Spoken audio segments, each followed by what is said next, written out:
Hello and welcome to the FSF PopCast Live Edition.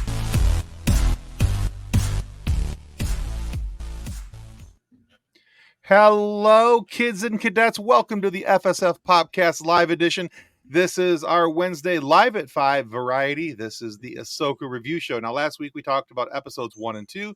John and I are back to talk, and I just noticed that you're a prequel apologist. I love it. Okay. And we are back to talk about Ahsoka episode 3. Yes. Now, before this episode came out, there was a lot of people out on the old interwebs already talking smack and crap about this episode. That, you know, they were screwing up because of the runtime. It was only 37 minutes long. It was going to be this. It wasn't going to be that. All these different things. I have one thing to say to those people. Shut up. I thought for 37 minutes, the episode was done before I realized it. Me too. It had clipped along so fast and so well. I thought the episode was written really rather well, and before I knew it, the episode was done. Yeah, the writers did an amazing job. Yeah. I mean, with that being said, I guess if I have a complaint about the 37-minute time period, I mean, I would like more. Don't get me wrong. I'm okay with more. You can give us more. We'll be okay with it.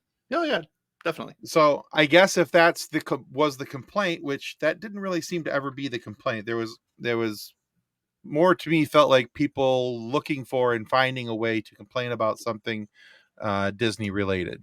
Yeah. So, I mean, yeah, ever since the great canon wipe of, what was it, 2014, 2012, whatever, people have been complaining nonstop.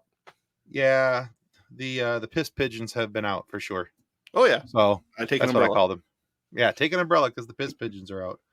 So that, you know, that is not patent pending. You're free to use that in your conversations. Oh, thank you. I'm not saying you want to. I'm not saying you want to, but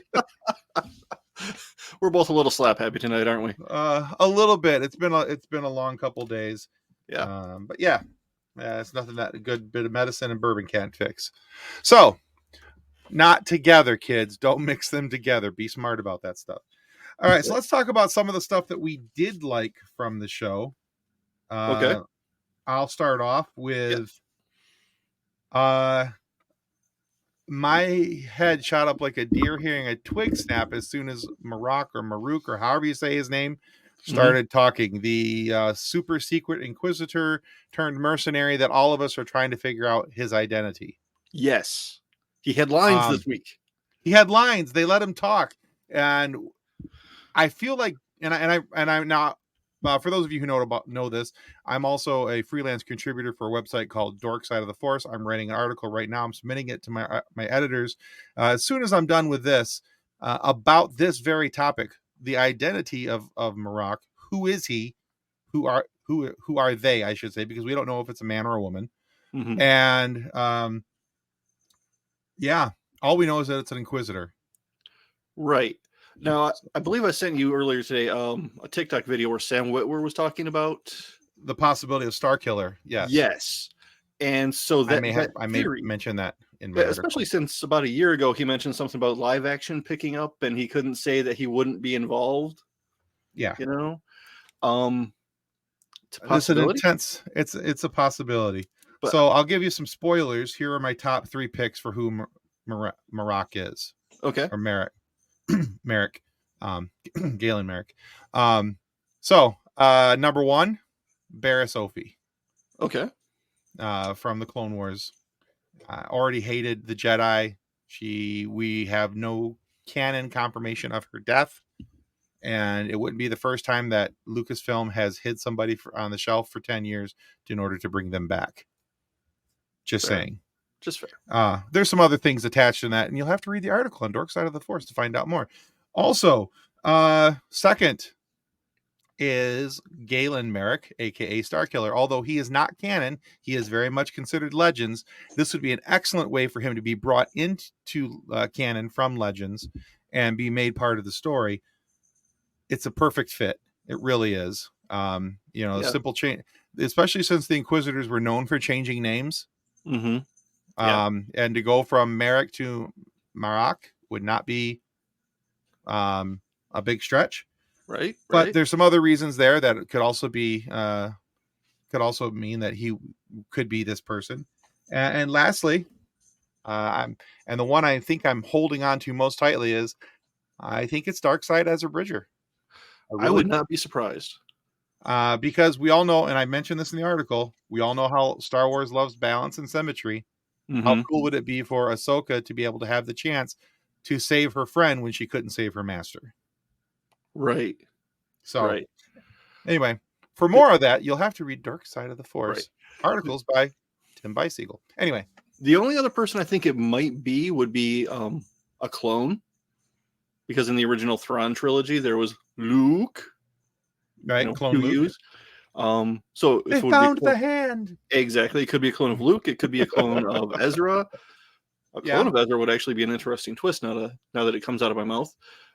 Actually, I like that a lot. Hold on, I'm making notes from my article. That could be a nice subversion, I think. That hey, we gave you what you thought it was, but not how you thought it was.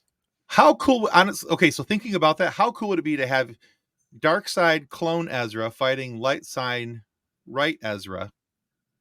Right. In a scene where he's got to fight the clone of himself. Right. Yeah, I kind of want to see that now. Yeah. Thanks, John. Yeah, no problem. I mean, if I remember those novels right, it's been a couple years since I read them. The clones had trouble fighting each other because they could read each other too well in the Force. Right. The fights wouldn't go anywhere, so that'd be somebody else to step in, like maybe Sabine, finally figuring out how to, stick somebody with the pointy end of the lightsaber, but she has to kill evil Ezra. Oh, you know what I forgot? You know what we forgot to do real quick? Now that we're talking about all this, spoiler warnings. Hey, there's spoilers. Spoilers. Right. Spoilers. We have lots of spoilers. Spoilers. Okay, if I just spoiled a 30-year-old novel, I'm really sorry. Rosebud was the sled. While we're at it, how dare you? That's what I do. Oh. All right, so there's lots of possibilities of who this could be, what it could be, and I think up until the time where it's actually released, we're either going to get a collective gasp of, oh, I can't believe that was what it was, or a collective gasp of disappointment of like, I can't believe who it is. So I don't think there's a whole lot of middle ground on this reveal, because the way it's being built up in the Star Wars community, because we're, if nothing else, we are our own best friends. Oh yeah. So yeah, the way it's being built up, people kind of want this to be a big deal, and if it's not a big deal, I think we're going to have some. But it could be a little interesting. I trust Dave Filoni because of how well he pulled off the Luke Skywalker twist, the surprise appearance in Mandalorian, and how well he handled Clone Wars and Rebels and everything there, and how loved they are. He knows how to tell these stories. As I like to call him, the Holy Filoni, hallowed be thy name. In Filoni, we trust. It's right. In Filoni, we trust. Absolutely. He hasn't let us down so far. I've been very impressed with anything that his name's been attached to. So, right. All right. So, okay. Well, there's some other things that we need to talk about in this episode as well. One of them I want to talk about was the Eye of Sion, this large jump ring, which harkens back to the Clone Wars and what would be around the smaller interplanetary ships that were used by Anakin and Obi-Wan. But this thing is like Star Destroyer size. It is mammoth. Yeah. And it has 7 Star Destroyer size hyperdrive cores. Yes. And that's a lot of that's a big engine. And I can't remember what kind of blasters they were, but there was a whole bunch of blasters. I can't remember what they called them in the show. I'd have to go back and actually look at that. But heavy turbo lasers, I believe. We'll go with that. Yeah, heavy turbo lasers. Yeah, sounds good to me. 10 times 2. Yeah. Anyway. So there's a whole bunch of them on the outside of the ship, of this ring. Yeah. So yeah, it makes me think that within the next episode, maybe 2, we are shooting across the galaxy to go find Thrawn and Ezra. Would that be the galaxy farther away, or the galaxy not so far away?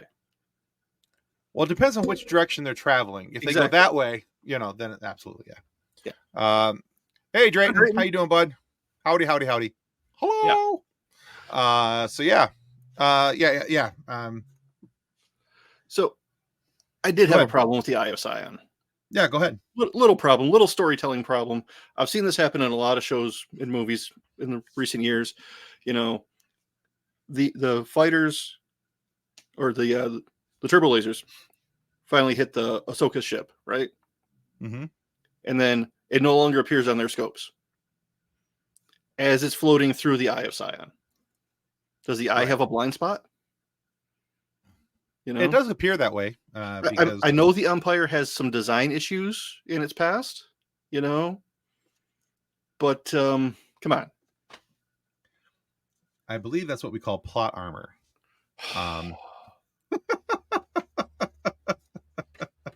Yeah, I think this is one of those instances that in order for the story to move forward, they needed the ship to be invisible. They couldn't kill the main character in the third episode. Okay, whatever. Right. Now, in this episode, I thought they killed one of my favorite characters for a hot moment there. I thought they killed Hu Yang. Oh, yeah. When he powered down and the explosion came in the side of the ship. By the way, if you guys kill off Hu Yang, I have to write so many I hate you letters because his David Tennant's ability to be snarky in these episodes through the form of robotics, chef's kiss. It's giving me so much life. I swear, it's fantastic. I aspire to have that level of sass in my daily life, right? And I feel sorry for my boss on those days. Yeah, he's David Tennant is just killing it as Hu Yang. So yeah, and I love the fact that he's talking to Sabine, and he's like, "Yeah, you would have never been a Jedi. You're the worst Padawan ever." You can't even move a teacup. Come on, why are you wasting our time here? Absolutely loved it. It's like, you told her that? He says, "Well, it's just being honest. She would have never made the Jedi selection process." Yeah, that was great. I loved it. Yeah, nobody said a droid. He's honest. He's not programmed to lie. You might not like it, but he's honest. So there is that. Just like your in-laws. You know my in-laws? No, I was kidding. You know mine. Drayton, you're missing out if you're gonna wait to watch it all at once. I mean, I understand that and appreciate that because at the end, that's what I do after I've watched all the episodes when they come out. I will go back and watch them all consecutively because I have that kind of time apparently. Yeah. And that's gonna be a weekend. Oh, that's gonna be a good weekend. It's gonna be a great weekend based on how things are going right now. That's gonna be a great weekend. I've enjoyed the first 3 episodes immensely. So far. So yeah. Oh, so Hera meeting with the Chancellor. I love, by the way, Mary Elizabeth Winstead is killing it as Hera. I know, she's fantastic as Hera. I was a little nervous. I've liked her in other shows. So I'm nervous anytime we bring an animated character into live action with a different actor.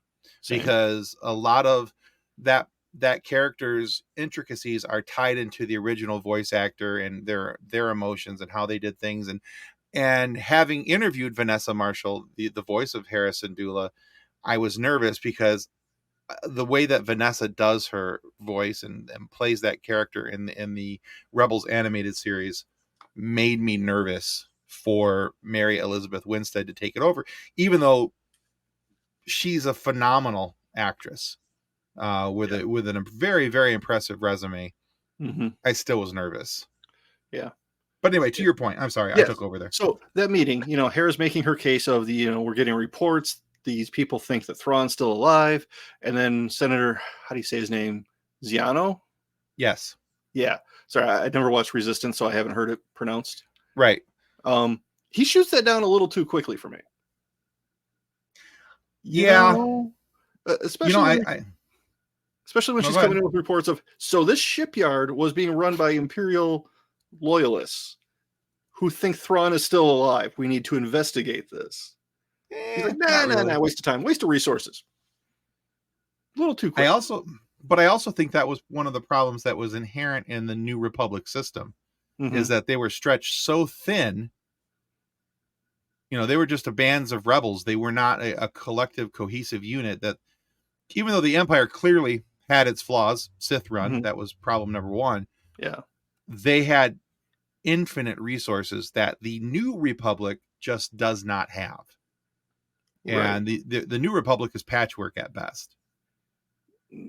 Yeah, they also voluntarily got rid of 90% of their military. Yeah. And so therein lies part of the problem. And so Right.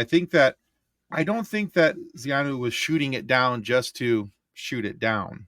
I think in the back of his mind he's shooting it down because he thinks that Hera's making, as he goes on to say, she's making this a personal quest and a way to try to find Ezra, that she's Yeah. cloaking it with this, and he sees that as a waste of resources that they just don't have. Right. I mean, I very don't well think he's could be that. trying. I don't think he's trying to be a jerk. I mean, he was pulling it off really well. Right. But with the number of characters we've seen in Andor and Mandalorian, you know, who they're inside the New Republic. Well, okay, not Andor. Sorry. Yeah, Mandalorian, with people inside the New Republic who are working for the Empire. It's a real possibility to me. I don't know. Yeah, I could just be I think paranoid. I think that, you know, even the episode showed us that there are people who were working for the New Republic who were still loyal to the Empire. Yeah. You know, long live the Empire, and they shoot at Ahsoka. Mm-hmm. You know, and so yeah, I don't think that it's a long leap. You don't have to do a lot of mental calisthenics to get there. Right. You know, so I think that that's entirely a possibility, that that's where that could be heading on some of those levels. I don't think that character is one of them, but I do think that he is going to have his perception of things maybe colored by the impressions of people around him who may have that trait. So he's just this series Mace Windu making wrong decision every single time. Okay. Entirely possible, yes.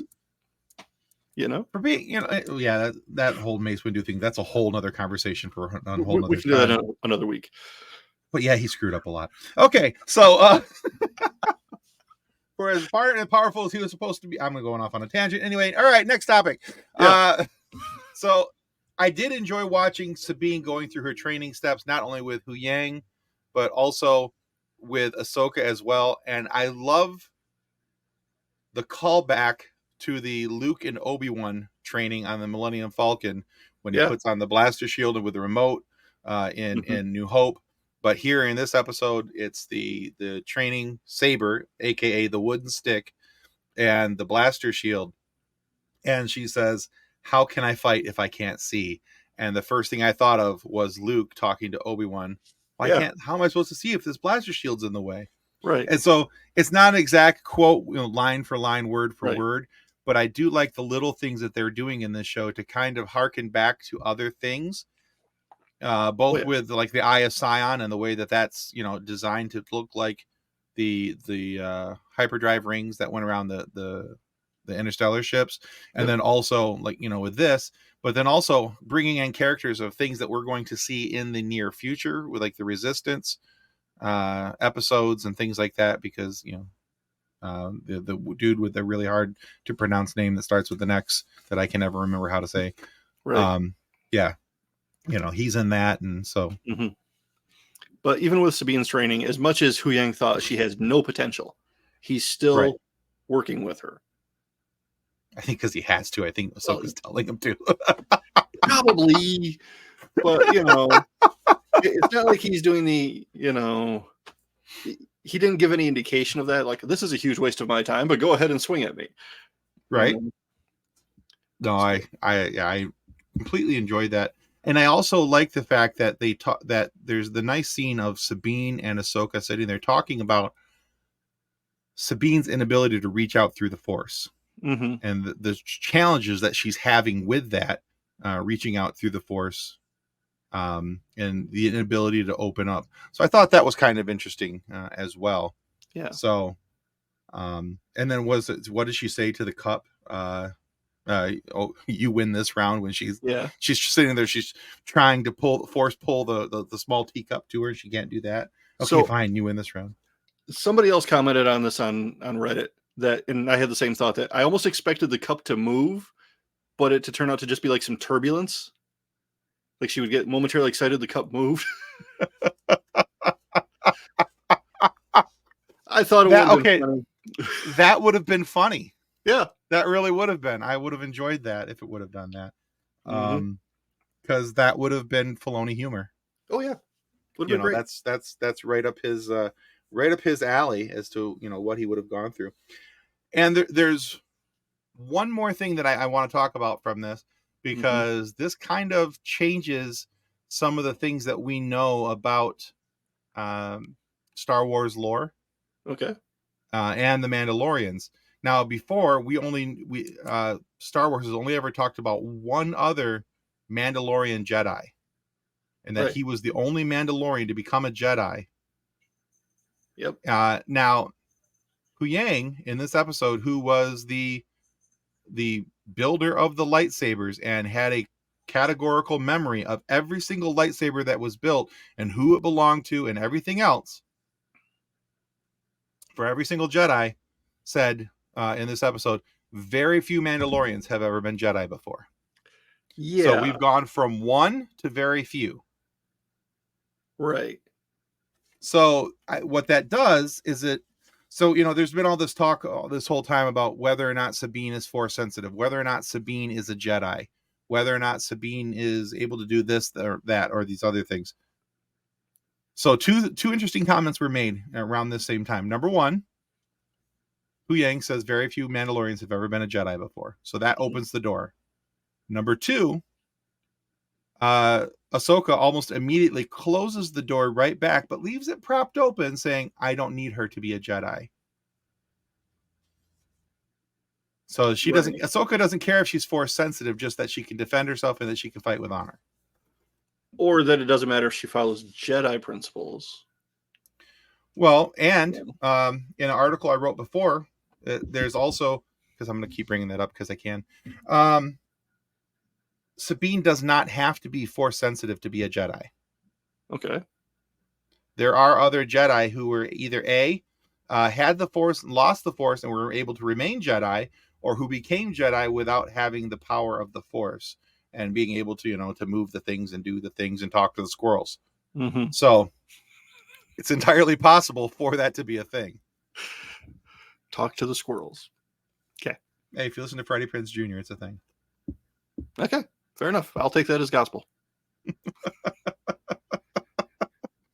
So yeah, but that's my thought process, is that Sabine can still be a Jedi, and she may very well be a Jedi by the end of this series, but she doesn't have to be a Force sensitive Jedi. They may make it so that she is a Mandalorian who is unable to attach to the Force, but still wield a lightsaber, not the dark saber, still wield a lightsaber and fight within the Jedi codes. Because as long as you're living by the edicts and living by the codes of a Jedi, you can still be a Jedi without Force powers.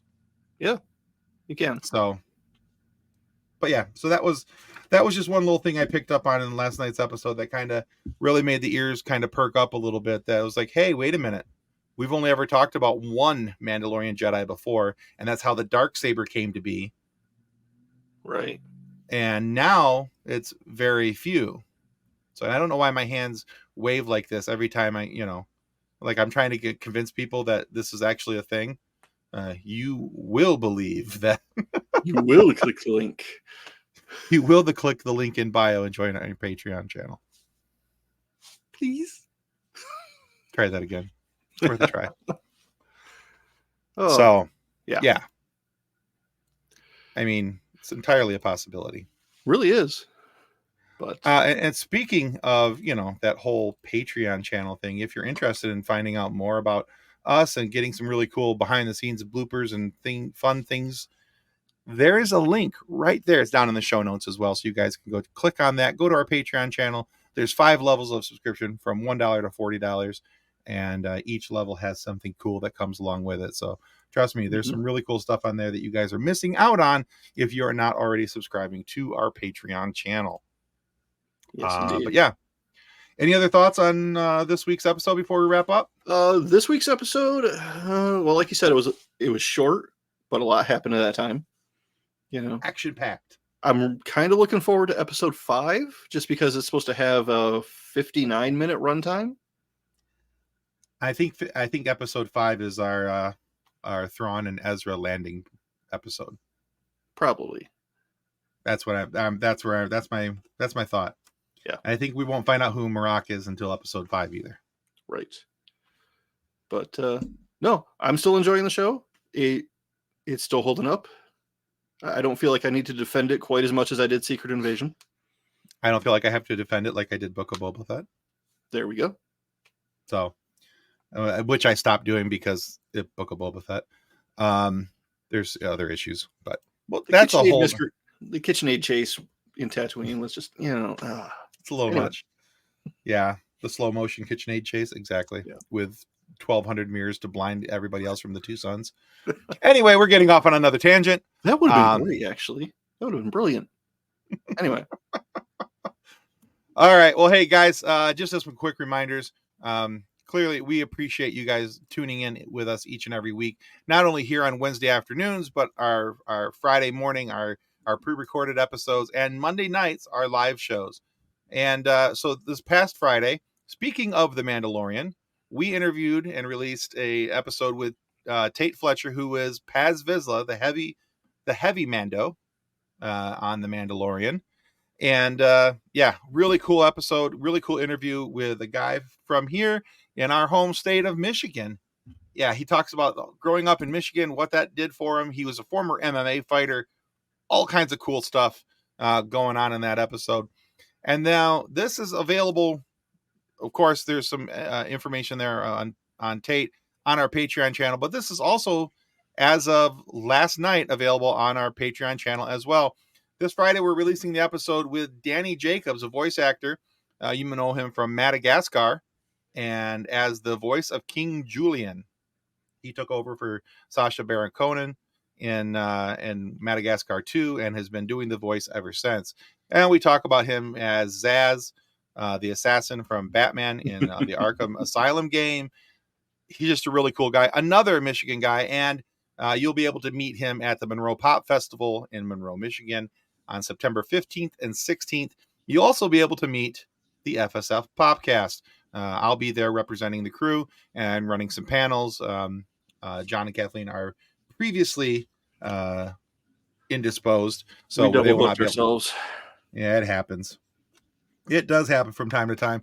But yeah, stop on by. So there's still tickets. If you Google search Monroe Pop Fest, and I believe we have a link down in the show notes. If not, I'll make sure that I add one. But 2-day VIP tickets are only like $25-$30, and you get a swag bag, and there's all kinds of other cool things. But yeah, there's going to be a whole lot of cool people and cool things to see at the Monroe Pop Fest, September 15th and 16th. So yeah, check that out. And so, like I said, we really appreciate you guys stopping by. Hope you enjoyed today's show. Looks like Drayton did. Thank you, Drayton. Appreciate you stopping by as well. All right, guys. On behalf of John and the rest of the FSF crew, just want to say thank you and join our Patreon. Goodbye. Yeah. Bye. On behalf of the rest of the hosts of the FSF PopCast, we want to thank you for listening to this episode. If you'd like to be a guest on a future episode, please contact us by means of Twitter or Instagram using the handle @FSF PopCast, or go to www.fsfpopcast.com and click on the contact link. Thanks again, and hope you enjoyed the episode.